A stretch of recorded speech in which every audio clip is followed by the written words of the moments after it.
حكمت المحكمة بقبول طعن المحكوم عليهم شكلا، وفي الموضوع بنقض الحكم المطعون فيه، والقضاء ببراءة المتهمين جميعا من التهم المسندة إليهم. وهكذا أسدل الستار على قضية أخرى بطلها قيادي في أمانة سياسات الحزب الوطني الحاكم في مصر بحكم نهائي من محكمة النقض التي لا رجعة في أحكامها. الحكم برأ سرور وشقيقته نيفان و5 من الأطباء والعاملين في وزارة الصحة المصرية من كافة التهم.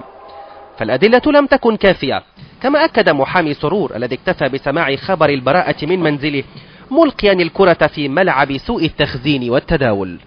تبين بيقين ومن واقع المستندات أن سوء التخزين وسوء التداول هو سبب فساد الإرب عندما فحصت في الطب الشرعي، وأن شركة هيدلينا كل إربة خرجت بناء على شهادة مطابقة سليمة في هذا الخصوص، وأن إذا كان هناك تلوث في الدماء فده تلوث من المتبرع نفسه.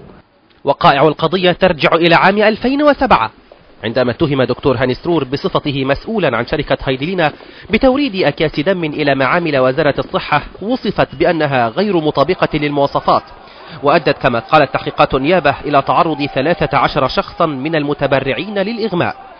حكم البراءة لم يتوقعه البعض، بينما تيقن من حدوثه البعض الآخر.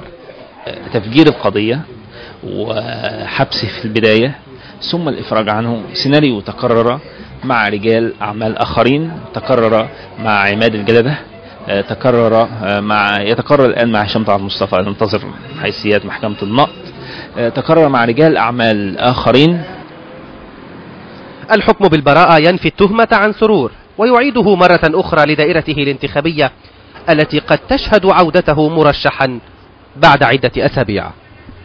إذا كان هذا الحكم حكما لا رجعة فيه برأ سرور وشركته هيدلينا من هذه التهمة أمام ساحة القضاء، فربما يختلف الأمر مع صاحبة الجلالة التي قد يكتفي البعض منها بمقولة لا تعليق على أحكام القضاء، وقد يختلف البعض الآخر معتبرا أن هذه القضية نقطة البداية ليفتح بذلك كافة الملفات السياسية والاقتصادية للدكتور هاني سرور.